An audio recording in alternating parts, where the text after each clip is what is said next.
"We need Vance." Where the hell is Vance? Those words would shatter the windows of Mercy General Hospital in exactly 6 hours and 43 minutes.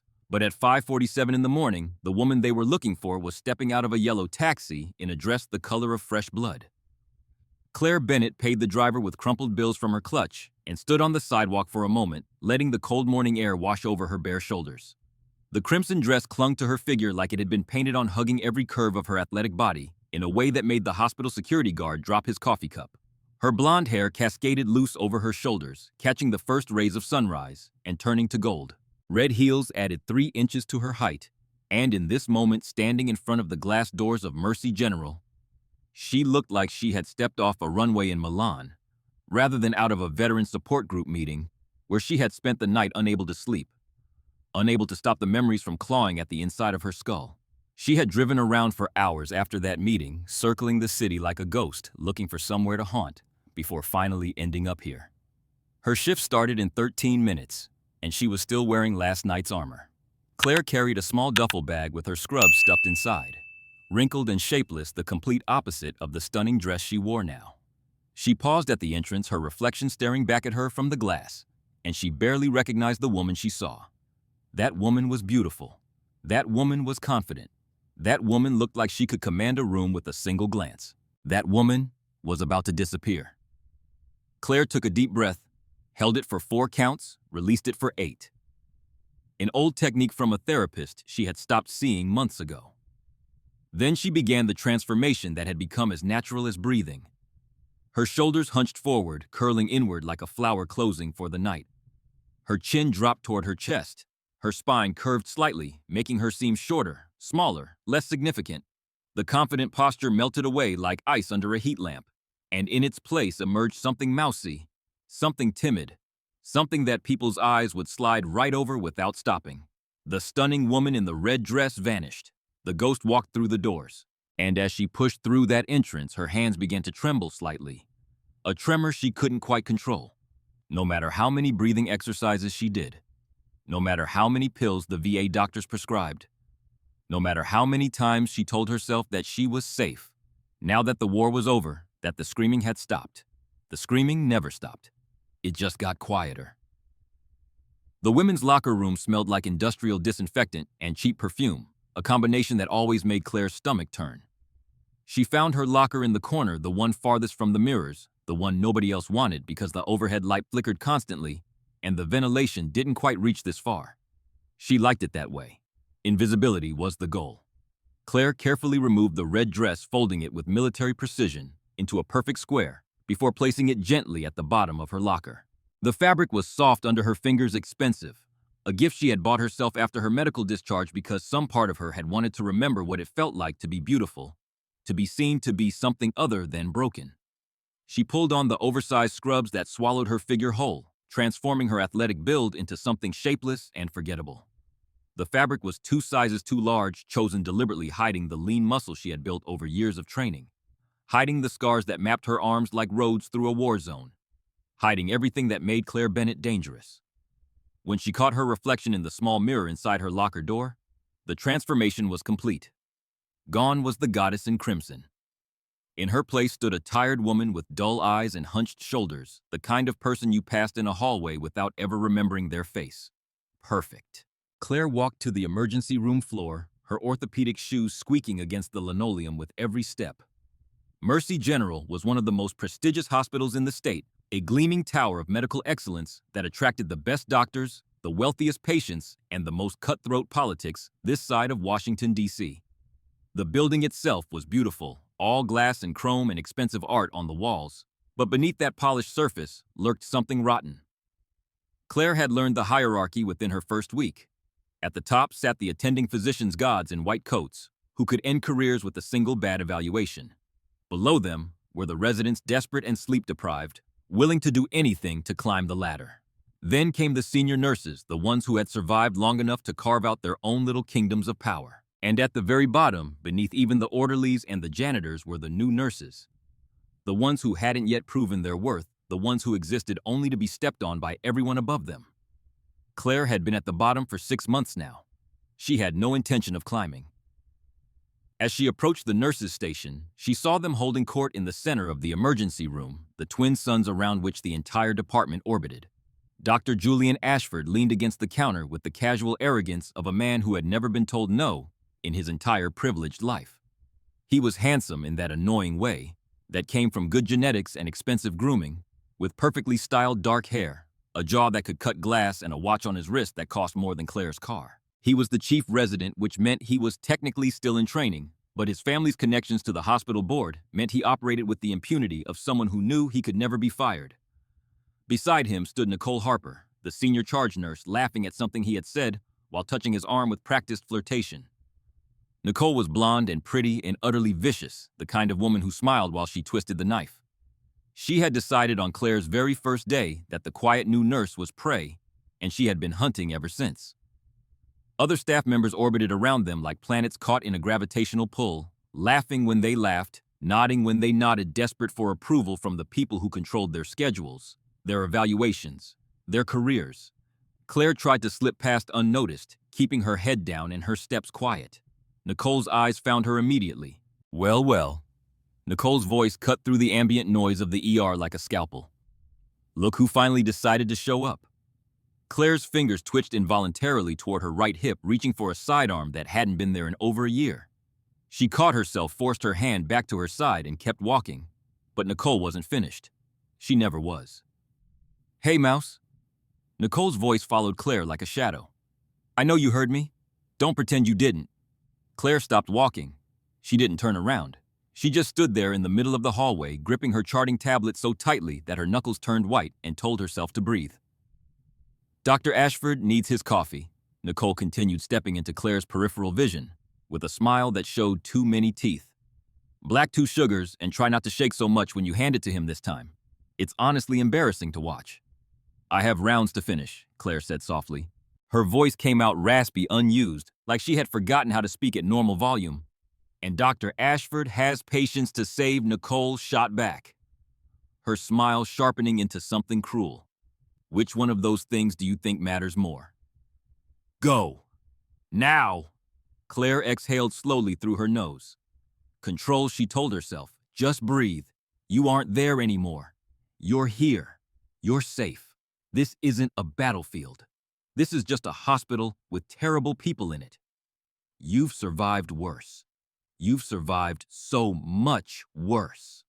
She walked to the break room without another word. The coffee machine was one of those fancy automatic ones that ground fresh beans, and probably cost more than Claire made in a month.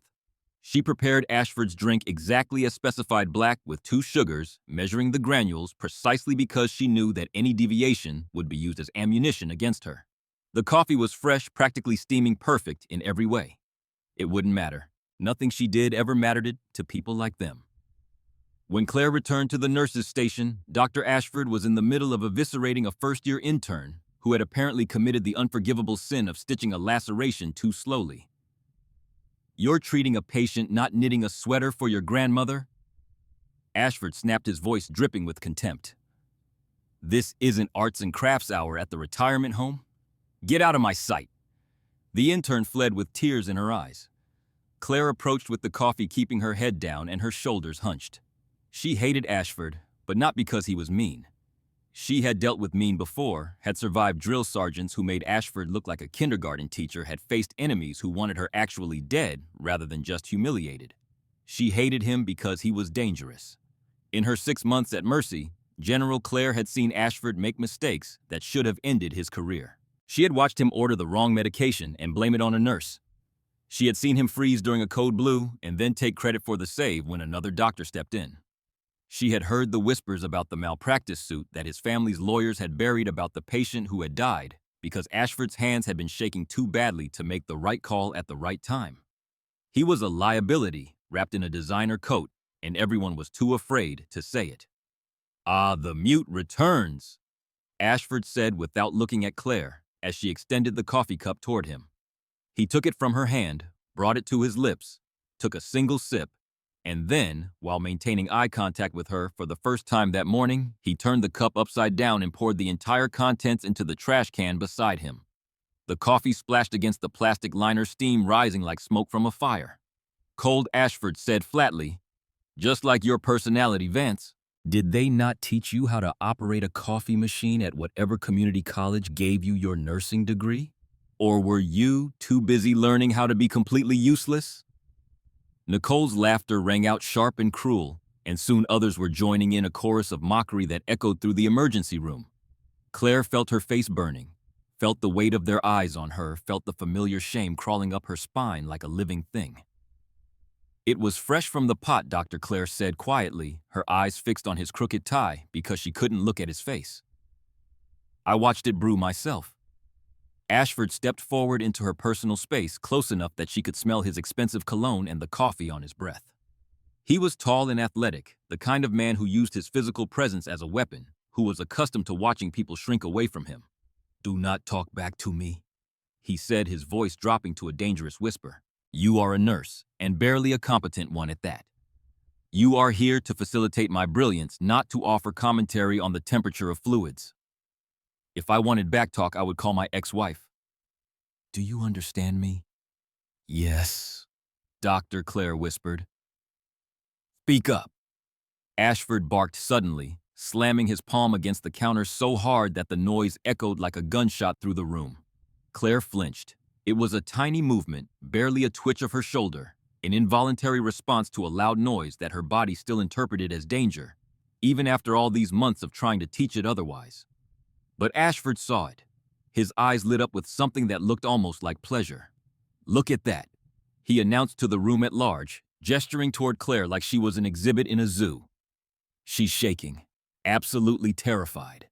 Tell me, Vance, did you actually attend nursing school, or did you buy your degree from one of those websites? Because you act like you've never seen a drop of blood in your entire pathetic life."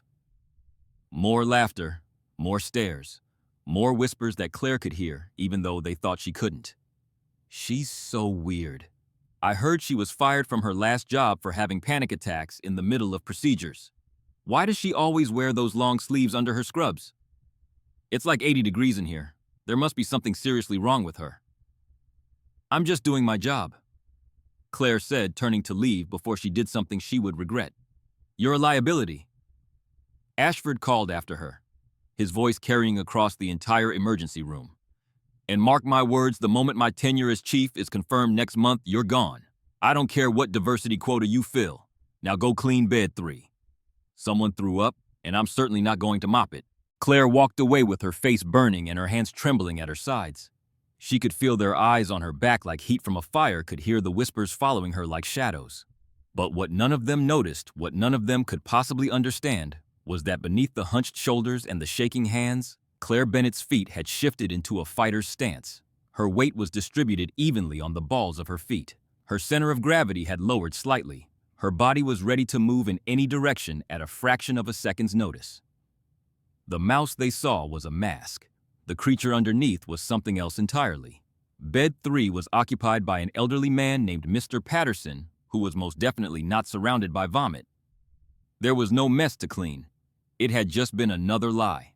Another petty cruelty designed to put Claire in her place, to remind her that she existed at the bottom of the hierarchy and had no right to expect anything better. She grabbed the mop anyway. As she worked pushing the mop head across tiles that were already clean, the rhythmic swish of cotton against linoleum began to work its way into her brain like a key fitting into a lock. Swish. Swish. Swish. The rhythm was wrong. It wasn't the mop anymore. It was the sound of helicopter blades winding down after a hard landing. Thwap, thwap, thwap. Claire's hands kept moving, but her eyes went empty, staring at something that wasn't the hospital floor. The fluorescent lights above her flickered, and for a moment they weren't lights at all. They were muzzle flashes strobing in the darkness of a night that never seemed to end. Helmand Province, 2019, 03:47 hours. The sand was so fine it got into everything, her teeth. Her eyes the open cavity of the Marine screaming under her hands. The flashlight clenched between her teeth tasted like blood and copper and fear. Her night vision goggles had been shot off an hour ago, and she was operating blind using only her fingers to navigate the landscape of torn flesh and shattered bone. Viper. "He's pumping," Sergeant Torres shouted over the crack of gunfire that never seemed to stop. "Femeral's gone. You gotta stop it." The artery was slippery under her fingers, slick with blood that was coming out faster than she could push it back in. Every heartbeat sent another surge of crimson into the sand, and Claire knew with terrible certainty that she was watching a man die by inches. Contact left RPG, the world turned white. When Claire could see again, Torres was gone. There was just a crater where he had been standing, a hole in the earth where her friend used to be, and the Marine under her hands was still alive, still bleeding, still looking up at her with eyes that trusted her to save him, even though the sky was falling and the world was ending, and nothing would ever be okay again.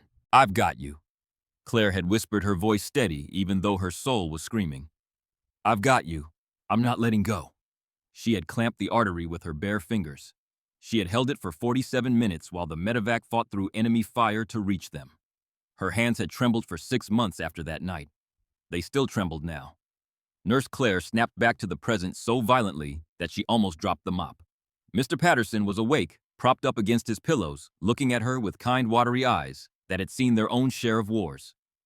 "You okay, dear?" he asked gently. "You were staring off into space there for a while. 1,000 miles away, I'd say." Claire forced a smile onto her face that didn't reach her eyes. "I'm fine, Mr. Patterson. Just thinking." The old man studied her for a long moment, and Claire had the uncomfortable sensation that he was seeing more than she wanted to show. Mr. Patterson was a Korean War veteran, 87 years old, admitted for pneumonia, but sharp as a tack despite his age. "Don't let that prick Ashford get to you," he said finally, his voice carrying the authority of someone who had commanded men in combat. "I saw him trying to intubate a patient yesterday. Shaky hands. He projects, that's what they call it these days. Takes his own fears out on everyone else." "I should get back to work," Claire said, reaching over to check his IV drip. The movement caused her sleeve to ride up slightly, exposing the edge of scar tissue that mapped her forearm, like roads through hostile territory. Mr. Patterson's eyes tracked to the scars, then back to her face. He didn't say anything about them, but something shifted in his expression, a recognition that passed between them like a secret handshake. "You served," he said. It wasn't a question. Claire adjusted his IV without answering, making sure the drip rate was correct, tucking the blanket around his thin shoulders with hands that had stopped trembling for just a moment. "You should rest now, Mr. Patterson," she said softly. "Doctor's orders." "The doctor's an idiot," Mr. Patterson replied. "But I'll rest anyway. You take care of yourself, young lady. Whatever ghost you're running from, they can't chase you forever." Claire left the room without looking back, but his words followed her down the hallway like a prophecy she wasn't ready to hear. The emergency room had gone quiet.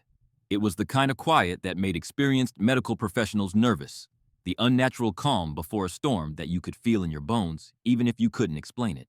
The steady stream of minor injuries and walk-in patients had slowed to a trickle, leaving the staff with nothing to do but gossip and check their phones and pretend they weren't all waiting for something terrible to happen. Claire noticed things the others didn't. She noticed the black SUV that had been parked across the street for the last 2 hours, positioned with a clear line of sight to the emergency room entrance. Government plates. Tinted windows so dark you couldn't see who was inside.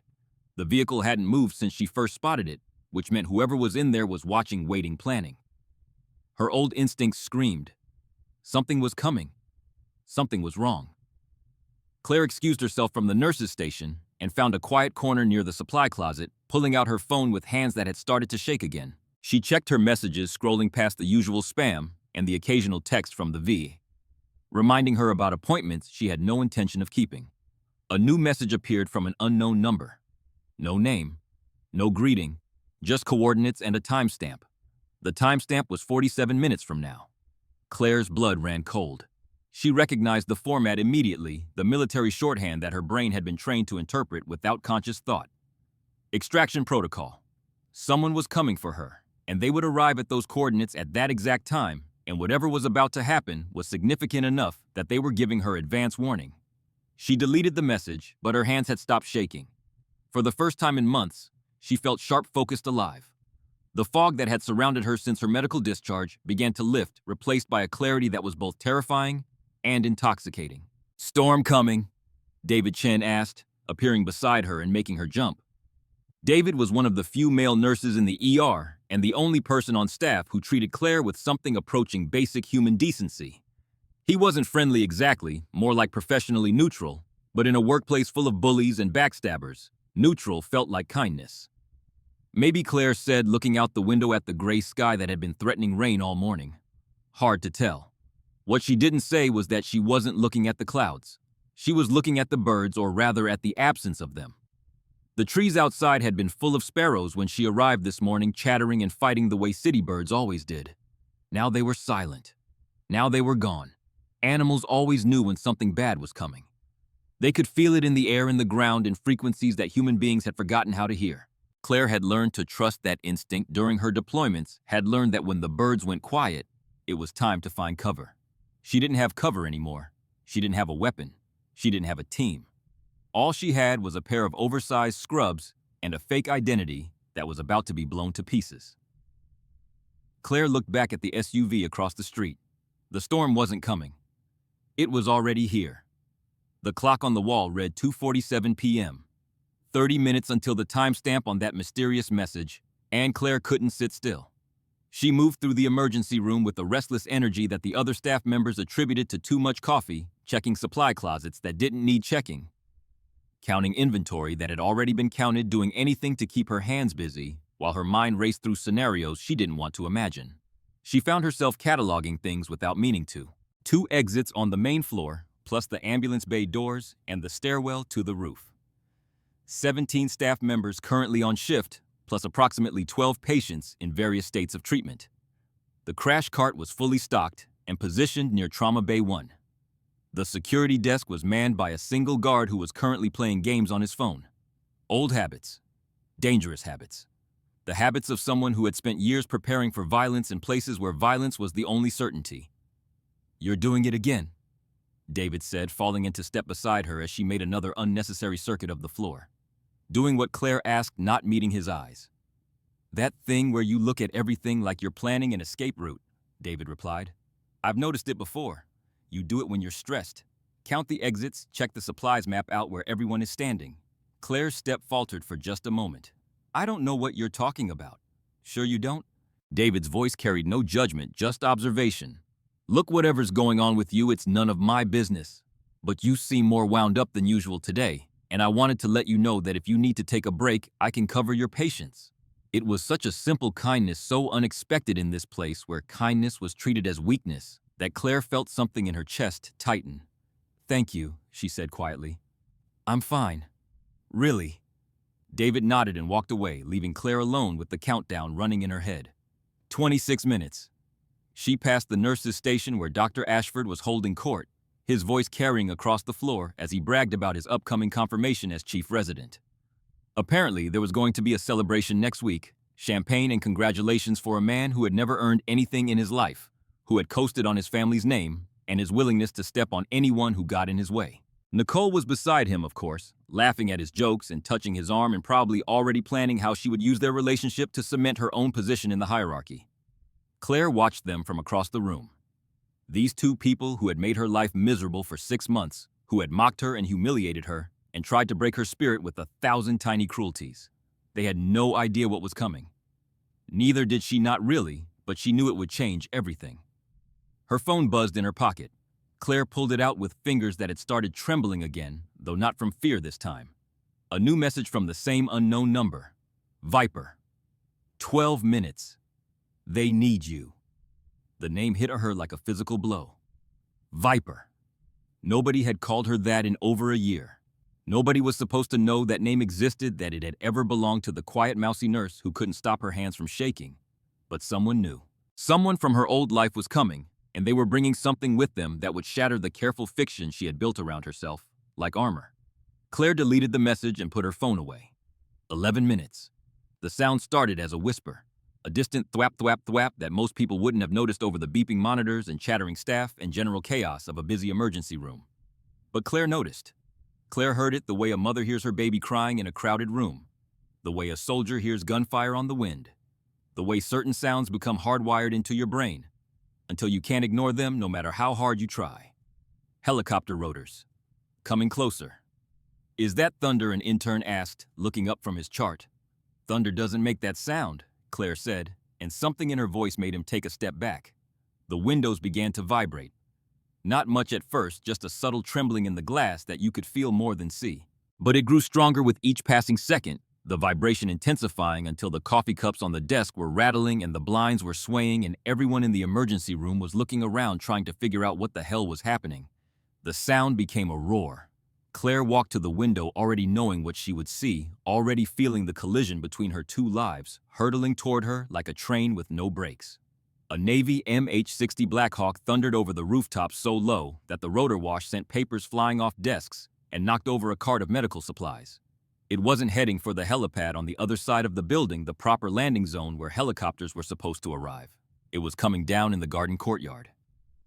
Dr. Ashford's precious rose garden exploded under the force of the downwashed petals and soil and broken stems, scattering in every direction like confetti at the end of the world. The helicopter descended through the chaos with the pilot's precision that spoke of combat experience, touching down on what used to be carefully manicured landscaping and was now a crater of destroyed beauty. Staff screamed and scattered away from the windows, terrified by this impossible intrusion into their orderly world. Claire didn't move. She stood at the glass with her hands at her sides and watched as the helicopter's doors slid open before the skids had even fully settled. Armed men poured out, moving in combat formation, their bodies a language she could read as easily as text on a page. 4 shooters, tactical gear, military-grade weapons at the ready but not raised. Not an attack, a rescue. They were heading for the emergency room entrance. Behind them, 2 more figures emerged carrying something between them, a stretcher. A body on the stretcher covered in blood. Claire's breath caught in her throat as she recognized the lead man, the massive figure with the full beard and the cold eyes who was currently sprinting toward the building like the hounds of hell were on his heels. "Jack," she whispered. "Master Chief Jack Brennan." She had saved his life 4 years ago in a cave in Afghanistan, had kept him breathing through a night that should have killed them both, had held his intestines inside his body with her bare hands, while waiting for extraction that came 47 minutes too late. He was here, which meant someone was dying. The emergency room doors burst open with enough force to crack the glass. 4 Navy SEALs entered in tactical formation, their weapons not quite pointed at anyone, but clearly ready to be their movements, carrying the coiled violence of men who had been trained to kill and were very, very good at it. Patients screamed. Staff froze. Someone dropped a tray of instruments that clattered against the floor like a cymbal crash in a symphony of chaos. "Vance." The voice thundered through the room with enough force to rattle the overhead lights. "Where is Vance?" Master Chief Jack Brennan stood in the center of the emergency room like a force of nature, 6'4", and built like a tank, his beard wild and his eyes desperate. Behind him, 2 more SEALs carried a stretcher between them, and on that stretcher lay a young man who was very clearly dying. Lieutenant Ryan Cole, 28 years old, 3 bullet wounds visible through the blood-soaked remnants of his tactical gear. Chest, shoulder, abdomen. His face was pale as paper, his breathing shallow and irregular, his body losing a fight that it couldn't afford to lose. "Vance," Brennan screamed again, scanning the room with eyes that had been trained to find targets in the chaos of combat. "Somebody tell me where Vance is right now." Confusion rippled through the staff. There was no Vance here. No one by that name worked in this hospital, at least not that anyone knew of. Dr. Julian Ashford stepped forward, drawing himself up to his full height, and attempting to project an authority that rang hollow in the presence of men who had actual power. Men who had killed and bled and suffered in ways he couldn't begin to imagine. "I'm Dr. Ashford, Chief Resident," he announced, his voice cracking slightly despite his best efforts. "This is my emergency room. You need to stand down and let us handle this through proper channels." Brennan didn't even look at him. His eyes were still scanning, searching, hunting for something that the rest of the room couldn't understand. They swept over the terrified nurses and the cowering interns and the useless security guard who was frantically calling for backup that would arrive far too late to matter. And then they found her. The mousy nurse in the corner, the one with the hunched shoulders and the trembling hands, and the oversized scrubs that hid everything she really was. Brennan froze. For a single heartbeat, the world stopped spinning. Recognition flooded his face like sunrise breaking over a battlefield, relief and hope, and something that looked almost like prayer crashing through the desperation that had driven him here. "Viper." He breathed. Every head in the emergency room turned toward the quiet nurse they had been mocking for 6 months. "Viper," Brennan said again, louder this time, and his voice cracked on the name. "Thank God. Oh, thank God."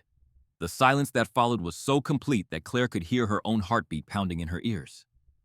Everyone was staring at her. Ashford, Nicole, the terrified staff and the dying patient and the warriors who had stormed through the doors looking for someone called Viper. They were all staring at the mousy nurse who couldn't stop her hands from shaking, and none of them understood what they were seeing. Claire stood frozen, caught between two worlds that were never supposed to touch. She could run. She could deny it. She could pretend she didn't know what Brennan was talking about, didn't recognize the name that had been hers through 4 deployments and 47 combat saves and one terrible night that had broken her so completely she had fled across the country to hide. But the man on the stretcher was dying. She could see it in the color of his blood. Too dark, too thick. The color that meant oxygen wasn't reaching the places it needed to reach. She could see it in the rhythm of his breathing, too fast, too shallow. The pattern of a body that was starting to give up. Brennan stepped toward her, and the desperation in his eyes cut through every wall she had built. "Senior Chief," he said, and his voice was softer now, meant only for her. Ryan took 3 rounds during extraction. The helo medic couldn't stop the bleeding. We were 40 minutes out and there wasn't time to reach a military hospital. He moved closer and Claire could see the blood on his hands, could smell the copper and the fear that clung to him like smoke. "He said if anyone could save him, it was you," Brennan continued. "He remembered what you did in Kandahar, what you did for me. He said Viper would know what to do." He paused and his voice cracked. "Please, I can't lose another one. Not like this." Claire looked at the stretcher. Lieutenant Ryan Cole's eyes were closed, but his chest was still rising and falling, each breath a battle that he was slowly losing. He was young, probably younger than her, and he had trusted that she would be here, that she would save him, that the ghost of the woman she used to be would appear when he needed her most. Her hands were shaking. They were always shaking. But then something shifted inside her. Something that had been sleeping for over a year. Something that the pills and the therapy and the careful disguise had tried to bury but could never quite kill. The mouse closed her eyes. The Viper opened them. Claire's spine straightened, her shoulders squared, her chin lifted until she was looking straight ahead instead of at the floor. The transformation was visible, startling, like watching a crumpled piece of paper unfold to reveal a map of places that didn't exist on any official record. She started walking toward the stretcher, stripping off her oversized scrub top as she moved. Underneath, she wore a fitted tank top that revealed arms that didn't belong on a mousy nurse, lean muscle and ropey scars, and a military tattoo on her shoulder that marked her as something dangerous, something deadly, something that the staff of Mercy General had never suspected existed beneath the disguise. "Get him to Trauma Bay 1, Claire said, and her voice wasn't a whisper anymore. It was steel and ice and absolute authority. "Now, move." Brennan's face split into a grin that was equal parts relief and recognition. The SEALs moved. The stretcher rushed toward Trauma Bay 1 with Claire at its head, the SEALs carrying their wounded brother while the hospital staff scrambled to keep up. Blood dripped onto the linoleum, leaving a trail of crimson breadcrumbs that told the story of a man running out of time. Claire's mind had shifted into a mode that she had thought was dead, the clinical detachment that allowed her to see bodies as problems to be solved rather than people to be mourned. Her eyes scanned Ryan Cole with the efficiency of a machine, cataloging injuries and calculating probabilities and discarding options that wouldn't work fast enough.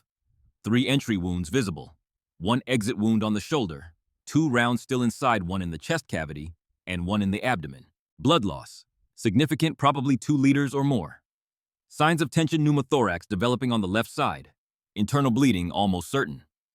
"I need a surgical team ready in 5 minutes, Claire said as they crashed through the doors of Trauma Bay 1.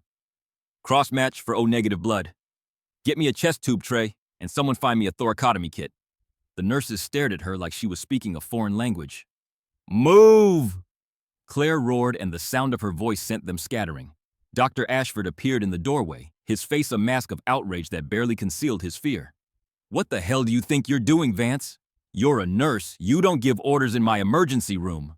Claire didn't stop working. Her hands were on Ryan's chest, feeling for the shift in his trachea that would confirm her diagnosis, finding it exactly where she expected a deviation that meant the pressure in his chest cavity was building toward catastrophic failure. "Your emergency room is about to have a dead Navy SEAL in it if you don't step back and let me work," Claire said without looking at him. Is that what you want? You want to explain to the United States Navy why their operator died while you were busy asserting your authority? This is completely unacceptable, Ashford sputtered. You're not qualified to... Dr. Ashford? Claire finally turned to face him, and something in her eyes made him take an involuntary step backward.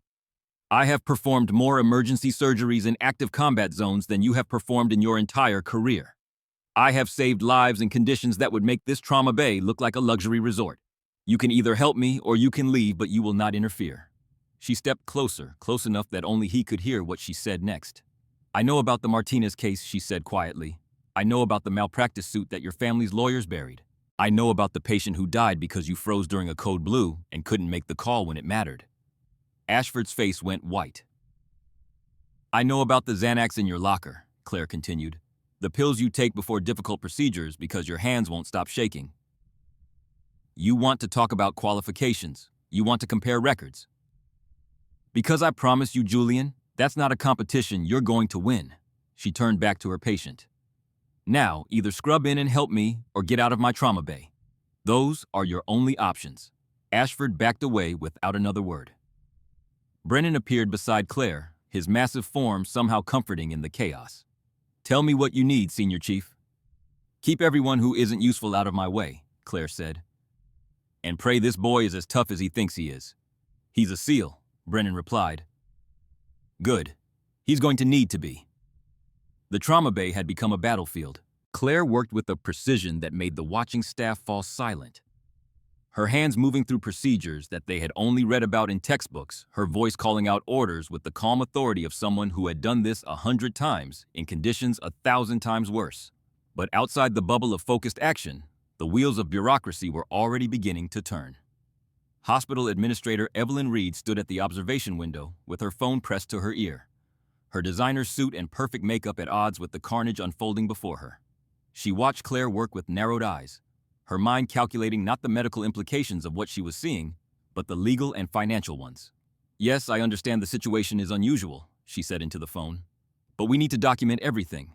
This nurse is performing procedures far outside her scope of practice. When this is over, we're going to need to protect the hospital from liability. She paused, listening. I don't care if she's saving his life. She could be exposing us to lawsuits that would bankrupt this institution. Get legal on the phone. Get the board on the phone. I want a disciplinary hearing scheduled before the end of the week.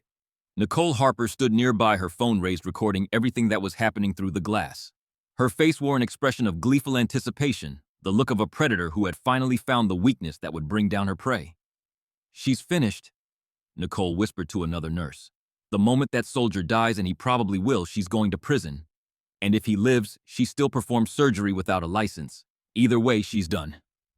Dr. Ashford had retreated to a corner of the hallway, his face pale and his hands shaking despite the Xanax he had swallowed the moment Claire mentioned his secret. He was already composing his statement in his head, already planning how he would spin this situation to protect himself. The nurse went crazy. I tried to stop her. I did everything I could to intervene, but she was completely out of control. I'm the victim here. None of them understood what they were witnessing. None of them could see that the woman in the trauma bay was fighting for more than one life. She was fighting for her own redemption, for the chance to be useful again, for the opportunity to prove that the broken soldier they had dismissed as weak and worthless was actually the most valuable person in the entire building. Inside Trauma Bay 1, Claire had no idea what was being planned against her. Even if she had known, she wouldn't have cared. The only thing that mattered was the heartbeat on the monitor, the rhythm that was growing steadier with each passing minute, the life that she was pulling back from the edge of oblivion through sheer force of will and years of training that no amount of hiding could erase. Ryan Cole was going to live. Everything else could wait. Claire's hands moved over Ryan Cole's body with the precision of someone who had mapped 1,000 wounds in conditions far worse than this pristine trauma bay. She didn't need the machines to tell her what was wrong. Her fingers told her everything, reading the story written in torn flesh and broken vessels like braille on skin. The bullet that had entered his chest was military-grade 7.62 millimeters, the kind of round designed to kill efficiently and without mercy. It had punched through his tactical vest at close range, which meant the entry wound was relatively clean, but the internal damage would be catastrophic. Entry wound, right chest, 2nd intercostal space, Claire said aloud, her voice clinical and detached. No exit. Round is still inside, probably lodged against the posterior ribs. I'm feeling crepitus along the left lateral chest wall, which means we have a developing pneumothorax on top of whatever the bullet did. She moved her hands lower to the abdominal wound that was weeping blood, despite the pressure bandages the helicopter medic had applied. Second entry wound, right upper quadrant trajectory suggests liver involvement. Abdomen is rigid and distended. He's bleeding internally, probably from a lacerated hepatic vessel. Can you save him? Brennan asked from beside her, his voice stripped of everything except desperate hope. Claire didn't answer immediately. She was calculating, running through scenarios in her head, weighing options against probabilities against the simple biological fact that human beings could only lose so much blood before their hearts gave up. I need surgical nurses, she said instead. Ones who won't faint at the sight of blood. David Chen, you're with me. Nicole. She looked up at the blonde woman who had made her life hell for 6 months. Either help or leave. Those are your only options. Nicole's face was a mask of conflicting emotions. Hatred warring with fear, warring with the dawning realization that she was completely out of her depth. For a long moment she stood frozen in the doorway, and Claire could see the calculation happening behind her eyes, the weighing of risks and benefits that governed every decision Nicole Harper made. I'll get the surgical tray, Nicole said finally, her voice barely above a whisper. It wasn't an apology. It wasn't even close. But it was something. Outside the observation window, Dr. Ashford watched with arms crossed over his chest, his face carefully arranged into an expression of professional concern that fooled no one. He was already planning his defense, already preparing to claim credit if the patient lived, and shift blame if he died. Claire ignored him. The only thing that mattered was the body on the table and the clock that was ticking inside her head, counting down the seconds until Ryan Cole's heart decided it had had enough. The first crisis came 90 seconds later. Claire was in the middle of establishing a second IV line when Ryan's oxygen saturation began to plummet. The monitor screamed its alarm, the number dropping from 94 to 88 to 82 in a matter of heartbeats. And suddenly, the relatively controlled chaos of the trauma bay erupted into genuine panic. He's desatting, one of the nurses shouted. We need to bag him. That won't help. Claire said, her hands already moving to Ryan's chest. She pressed her fingers against his trachea, feeling for the deviation she had suspected earlier, and found it immediately. The windpipe had shifted to the right, pushed aside by pressure building in the left chest cavity. He's got a tension pneumothorax. The lung is collapsing, and it's compressing his heart. She grabbed a large bore needle from the tray Nicole had brought, a 14-gauge monster that looked more like a weapon than a medical instrument. What are you doing? David asked, his eyes wide. Saving his life, Claire replied. Wait. Nicole's voice cut through the chaos. We need to get imaging first. Protocol says... Protocol is written for people who have time. Claire interrupted, her voice sharp as a scalpel. He doesn't have time. He has maybe 60 seconds before cardiac arrest. And I'm not going to stand here debating hospital policy while his heart stops beating. She positioned the needle over Ryan's left chest, finding the second intercostal space by touch, by memory, by the 100 times she had done this exact procedure in conditions that made this trauma bay look like a vacation. If you do that without imaging, you're committing assault. Dr. Ashford's voice came from the doorway, high and thin with fear. I'll have your license revoked. Claire didn't even look at him. She pushed the needle through Ryan's chest wall.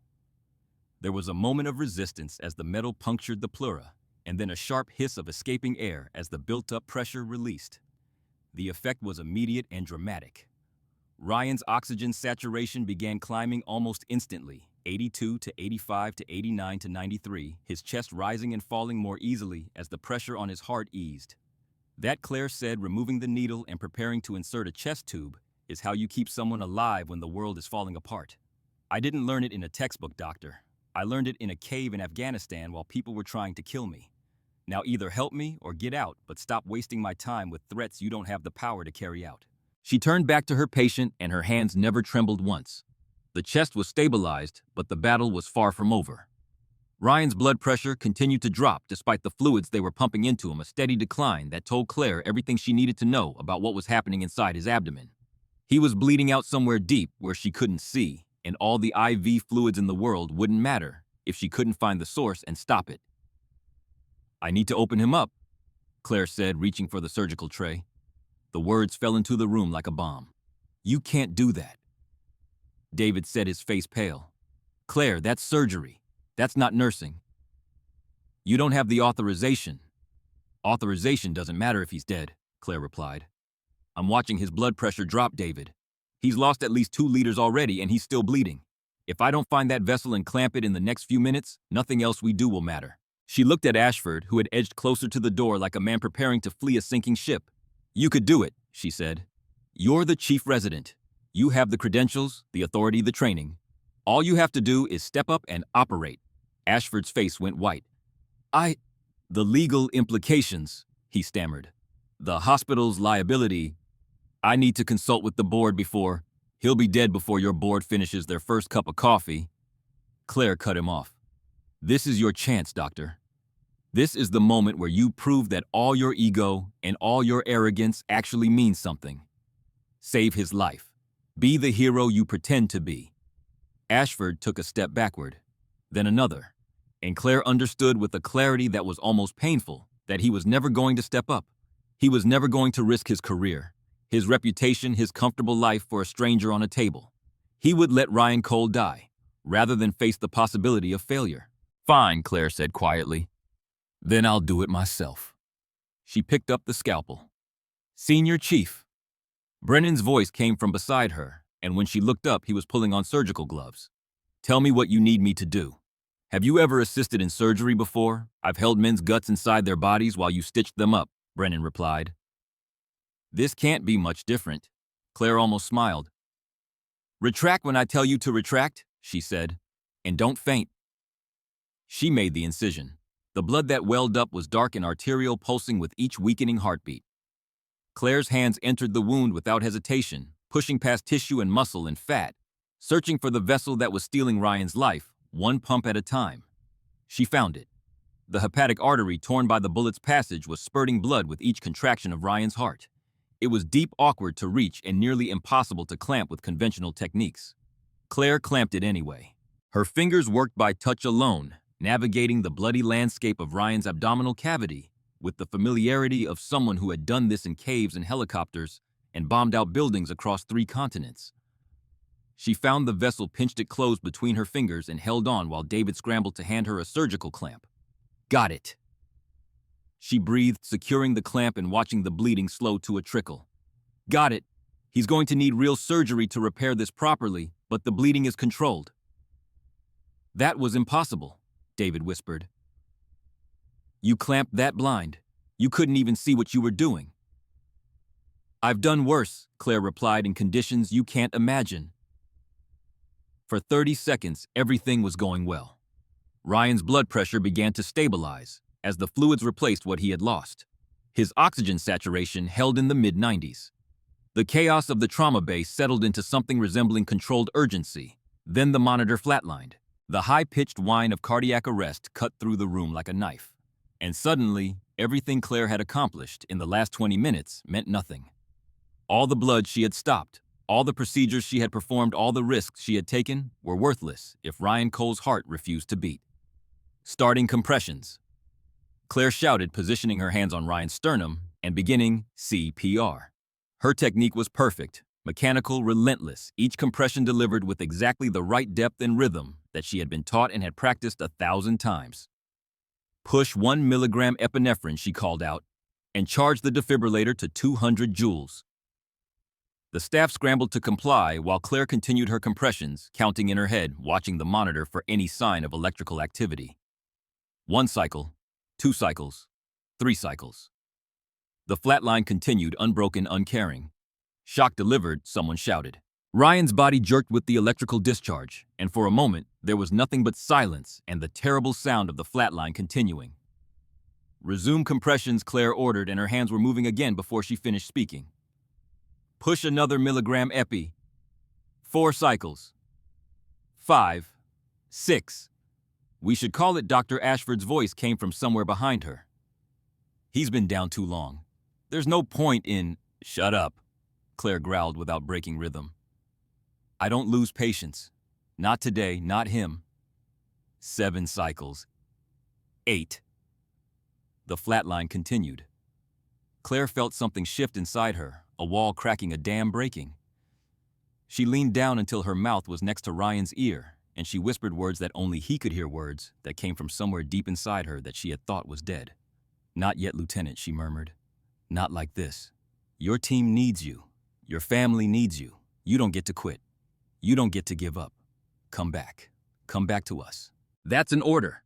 She pressed her hand flat against his chest, not just compressing anymore, but feeling searching for something that the monitors couldn't detect. And she felt it. A flutter, a whisper, a heartbeat, trying to be born. "There," Claire shouted. "He's got something. Shock him now. Right now." The defibrillator discharged. Ryan's body arched off the table. 1 second, 2 seconds, 3 seconds. Beep! The sound was weak and thready, but it was there. A heartbeat, a rhythm, life clawing its way back from the edge of oblivion. Beep, beep, beep. "We have rhythm," David shouted. "Sinus tachycardia, but it's stable." Claire let out a breath she hadn't realized she was holding. Her arms were shaking from the exertion of CPR. Her scrubs were soaked with blood that wasn't hers, and tears were streaming down her face without her permission. But Ryan Cole's heart was beating. That was all that mattered. The next hour passed in a blur of procedures and medications, and the constant vigilance of watching for complications that could undo everything Claire had accomplished. Ryan's blood pressure climbed steadily as the fluids replaced what he had lost. His oxygen saturation held in the high 90s with supplemental support. His heart maintained its rhythm, growing stronger with each passing minute, and by the time Claire finally stepped back from the table, she knew that he was going to live. She stood in the middle of the trauma bay, covered in blood from her fingertips to her elbows. Her scrubs ruined her hair, plastered to her forehead with sweat. She was exhausted in a way that went beyond physical tiredness, the bone-deep fatigue of someone who had just fought a war and won. The room had fallen silent. Staff members stared at her with expressions that ranged from shock to awe to something that looked almost like fear. These were people who had spent 6 months dismissing her as a liability, mocking her trembling hands, calling her a mouse and a diversity hire and a waste of space.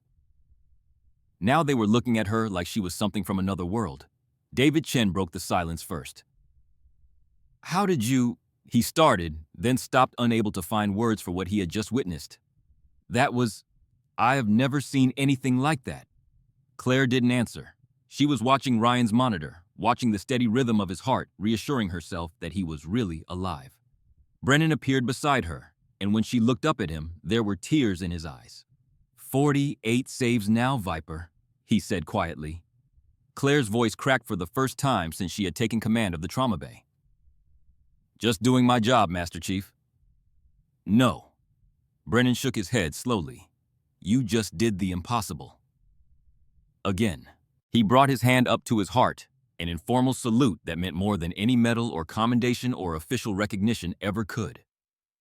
It was one warrior acknowledging another, a thank you that transcended words. Behind them, Nicole Harper stood frozen with her phone in her hand. She had been recording everything, planning to use the footage to destroy Claire's career. Now she wasn't sure what she had captured. Evelyn Reed watched from the observation window, her phone pressed to her ear, already coordinating the bureaucratic response that would follow this unprecedented event. There would be investigations, there would be hearings, there would be consequences, but those were problems for later. Right now, in this moment, the only thing that mattered was the heartbeat on the monitor and the man whose life had been pulled back from the edge of death by a nurse who had forgotten how to be ordinary. Hospital security chose that moment to finally arrive. 4 guards came through the doors with tasers drawn, responding to calls about armed men storming the emergency room. They stopped short at the sight of the blood-soaked trauma bay, the SEALs standing guard, and the impossible scene that had unfolded in their absence. "What the hell is going on here?" the lead guard demanded. Dr. Ashford pushed forward, seeing his opportunity to regain control of the narrative. "She performed surgery without a license," he shouted, pointing at Claire. "I want her arrested immediately. She assaulted a patient under my care. Assaulted." Brennan's voice was low and dangerous. "She saved his life. She's not qualified. She's just a nurse. Just a nurse." Brennan turned to face Ashford fully, and something in his expression made the doctor take several steps backward. "You want to know what that nurse is?" He gestured to the SEALs who had entered with him, and they moved into formation around Claire like an honor guard protecting a dignitary. Senior Chief Petty Officer Claire Bennett Brennan announced, his voice carrying through the silent trauma bay. Call sign Viper. First woman to complete combat medic training embedded with SEAL teams. 4 deployments across 3 continents. 48 confirmed combat saves, including the one she just added to her record. Gasps rippled through the watching staff. She has performed more emergency surgeries in active combat zones than half the surgeons in this hospital combined. Brennan continued. She has saved lives in conditions that would make your worst nightmare look like a pleasant dream. She has held men's hearts in her hands literally while enemies tried to kill her. He stepped closer to Ashford, towering over the cowering doctor. And you, Brennan said softly, made her fetch your coffee. The silence that followed was absolute. Nicole dropped her phone. It clattered against the floor. The recording, forgotten the weapon she had planned to use against Claire, suddenly transformed into evidence of her own cruelty. I knew it. The voice came from the doorway, thin and wavering, but filled with satisfaction. Mr. Patterson stood there in his hospital gown, supported by a walker, having somehow made his way from his room to witness this moment. The old Korean War veteran looked at Claire with eyes that saw everything she had tried to hide. I knew you were one of us, he said, the moment I saw you. You can't hide what you are, young lady. Not from someone who's been there. Claire met his eyes across the room. 2 warriors from different generations, acknowledging each other across the gulf of time and experience. Thank you, Mr. Patterson, she whispered. Don't thank me, he replied. Thank yourself for finally remembering who you really are. 24 hours later, Claire sat alone in a conference room that felt more like a courtroom. The walls were paneled in expensive wood that was supposed to project authority and tradition. The table was long enough to seat 20 people, though only 1 chair was occupied at the moment. The windows looked out over the hospital parking lot, where news vans had been gathered since word of the helicopter incident leaked to the media. Claire had been suspended pending investigation. Her badge had been confiscated. Her access revoked, her career hung over a cliff by a thread that was fraying with every passing hour. She wore the red dress again. Not the scrubs that had become her armor of invisibility. Not the shapeless clothing that allowed her to disappear into the background. The crimson fabric clung to her figure like war paint, a declaration that she was done hiding. Done pretending to be something she wasn't. If they were going to destroy her, they would have to face the real Claire Bennett. The door opened, and members of the hospital disciplinary board filed in, taking their seats along one side of the table like judges preparing to deliver a verdict. Evelyn Reed was there, along with representatives from Legal Human Resources and the Medical Licensing Board. Dr. Ashford had been given a seat at the table as well, his testimony considered crucial to the proceedings. Nicole Harper would be called as a witness. Claire had no lawyer beside her. She couldn't afford one, and the Military Legal Assistance Office had told her they couldn't help with civilian matters. She was alone, facing an institution that had every reason to destroy her and no reason to show mercy. Her hands were trembling again. She placed them flat on the table to hide the shaking, but the movement didn't escape the notice of the board members. They saw what they expected to see: a nervous woman who knew she was guilty, waiting to receive the punishment she deserved. They had no idea what they were really dealing with. This hearing is now in session, announced Chairperson Margaret Davies, a severe woman in her 60s who had spent 30 years protecting hospitals from liability. We are here to address charges against registered nurse Claire Bennett, also known as Maya Vance, regarding her conduct during an incident that occurred 2 days ago. She shuffled through papers that Claire knew contained a carefully curated version of events. The charges are as follows: practicing medicine without a license, performing surgical procedures outside her scope of practice, insubordination, assault on a patient, and conduct unbecoming a medical professional. The words fell like hammer blows, each one driving another nail into the coffin of Claire's career. Dr. Ashford was called to testify first. He walked to the witness chair with the confidence of a man who had already won, straightening his expensive tie and smoothing his perfect hair before launching into his prepared statement. The nurse in question has displayed erratic behavior since her first day at this hospital. Ashford said, his voice dripping with false concern. Trembling hands, inability to focus, signs of mental instability. I had already recommended her termination before this incident occurred. He leaned forward, making eye contact with each board member in turn. When the military personnel arrived, she became completely unhinged. She physically pushed me aside, stole surgical instruments from my trauma bay, and began cutting into a patient without any authorization whatsoever. I tried to intervene, but she threatened me. She was out of control. And the patient, Davies asked. Survived despite her reckless actions, Ashford replied smoothly. The hospital's emergency protocols would have saved him regardless. Her intervention was unnecessary and dangerous. It was a masterful performance, Claire had to admit. Every lie was delivered with conviction, every false claim supported by carefully selected facts that painted a picture of a mentally unstable nurse who had finally snapped. Nicole's testimony was equally damaging. She was always strange, Nicole said, her voice trembling with theatrical emotion. We tried to include her, tried to make her feel welcome, but she was so hostile. And when the helicopter landed, something just broke. She started screaming at people, pushing them aside. It was terrifying. The board members nodded sympathetically.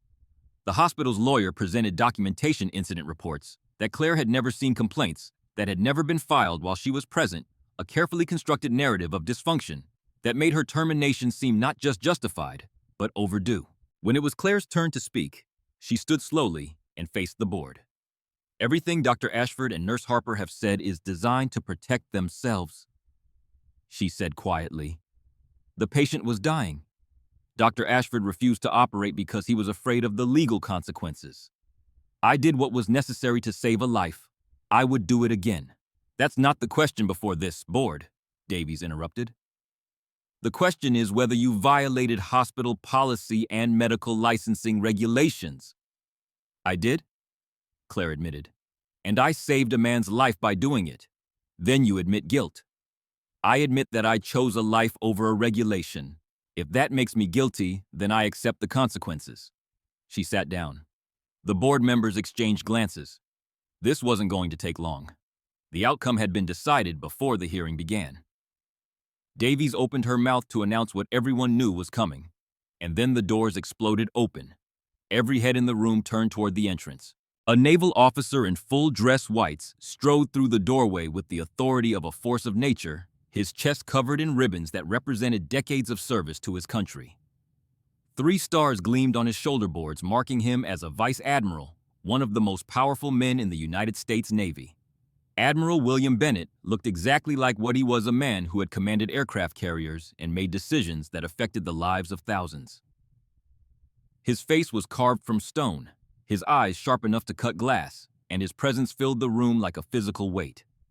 Behind him came Master Chief Brennan and 2 officers in Navy legal uniforms.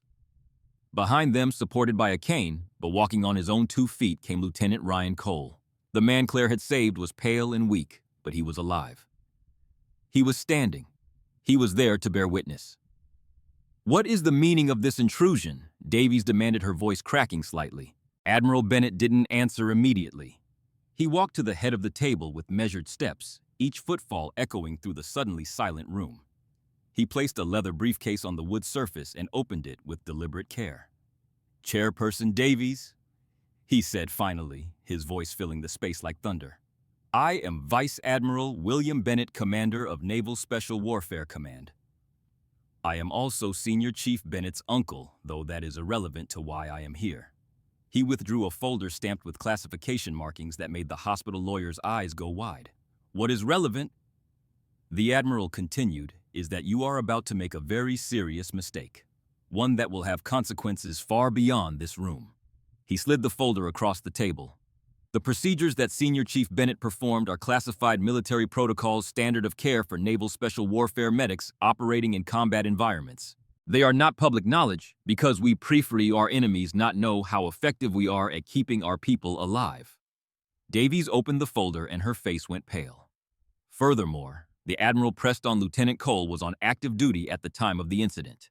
The moment his team entered this hospital seeking emergency care, your emergency room became a forward operating base under military jurisdiction. Senior Chief Bennett was not acting as a civilian nurse. She was reactivated under Article 9 of the Uniform Code of Military Justice due to extreme emergency conditions. He turned to face the board members directly. She wasn't breaking your rules. She was following ours. Rules that exist because they save lives when civilian protocols aren't enough. The silence in the room was absolute. Admiral Bennett let it stretch for a long moment before continuing, his voice dropping to a tone that was somehow more threatening than shouting. You have two choices. Chairperson Davies, you can continue this proceeding, revoke. Senior Chief Bennett's license and attempt to punish her for saving the life of a United States Navy SEAL. He paused.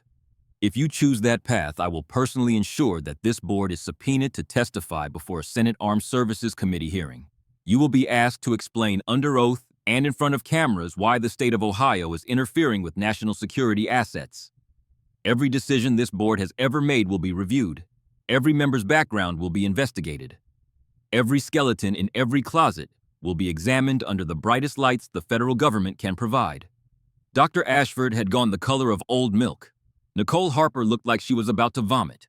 Or the Admiral continued, you can recognize that extraordinary circumstances sometimes require extraordinary competence. You can dismiss these charges with prejudice, acknowledge that Senior Chief Bennett acted appropriately given the situation, and allow this hero to return to doing what she was born to do.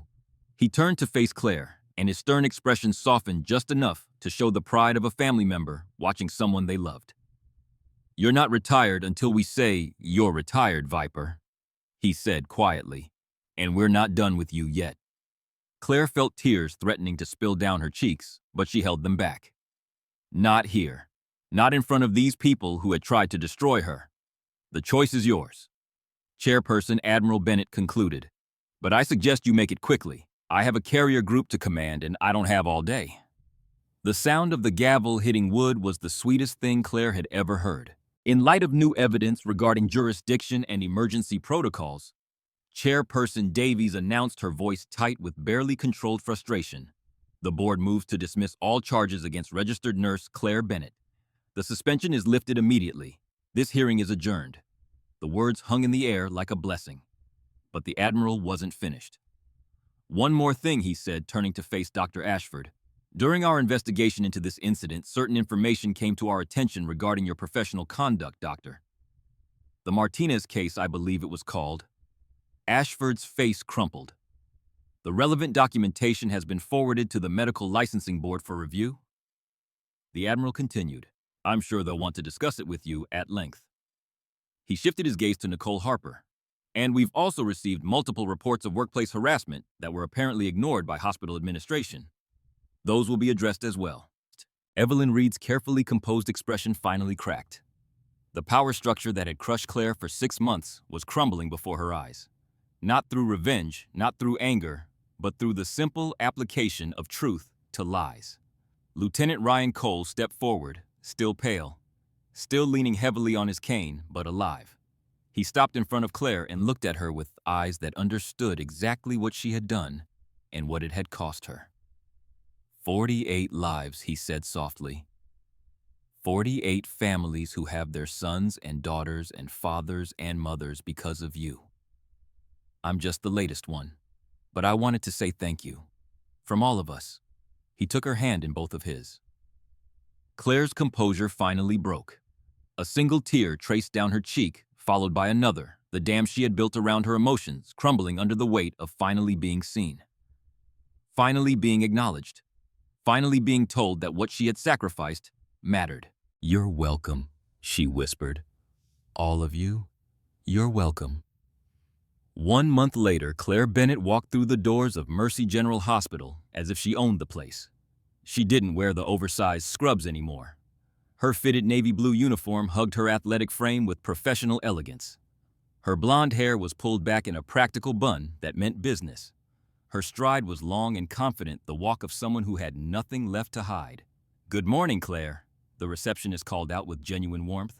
Good morning, Sarah. Claire smiled back, a real smile that reached her eyes. The whispers that followed her through the hallway had changed completely. They weren't mocking anymore. They were awed. That's her? The one who saved the SEAL? I heard she can intubate blindfolded. They made her lead trauma coordinator. She answers directly to the chief of surgery now. Claire passed the nurse's station where Nicole Harper used to hold court. Nicole wasn't there anymore. She had been transferred to a different department, her reign of terror ended by the simple exposure of who she really was. Dr. Ashford was gone entirely. His resignation submitted the day after the board opened an investigation into the Martinez case. David Chen fell into step beside her as she approached Trauma Bay 1. "The new residents are terrified of you," he said with a grin. "Good," Claire replied. "Fear keeps people sharp." She paused outside Mr. Patterson's old room. A small memorial card was taped to the door. The old Korean War veteran had passed peacefully in his sleep 2 weeks ago, but he had left her a letter that she carried in her pocket every day.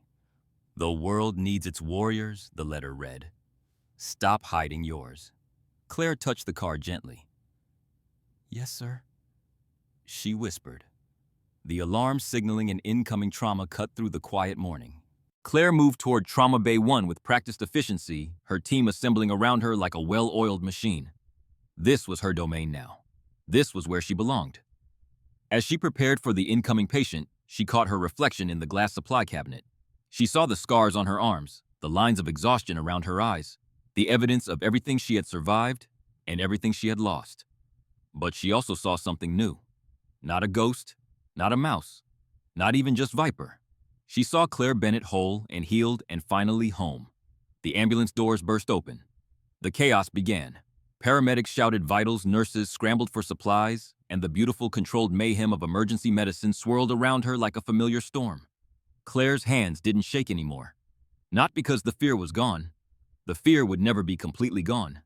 But she had learned that courage wasn't the absence of fear. It was the decision that something else mattered more. "I'm ready," she said. And for the first time since coming home from the war, she meant it.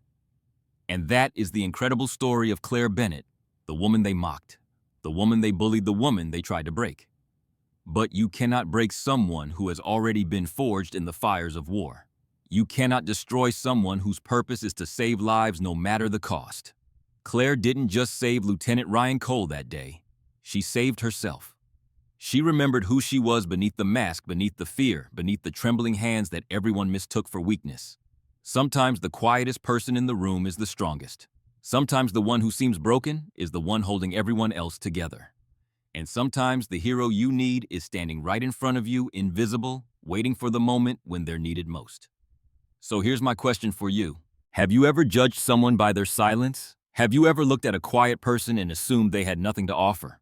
Or maybe you are that quiet person hiding your strength because the world taught you that being powerful meant being loud. Think about it. The next time you see someone being overlooked, being mocked, being dismissed as weak, remember Claire Bennett. Remember that you never truly know what battles someone has fought, what scars they carry beneath their sleeves, what fire burns inside a heart that seems cold. If this story moved you, if it made you think, if it reminded you that strength comes in many forms, please hit that like button.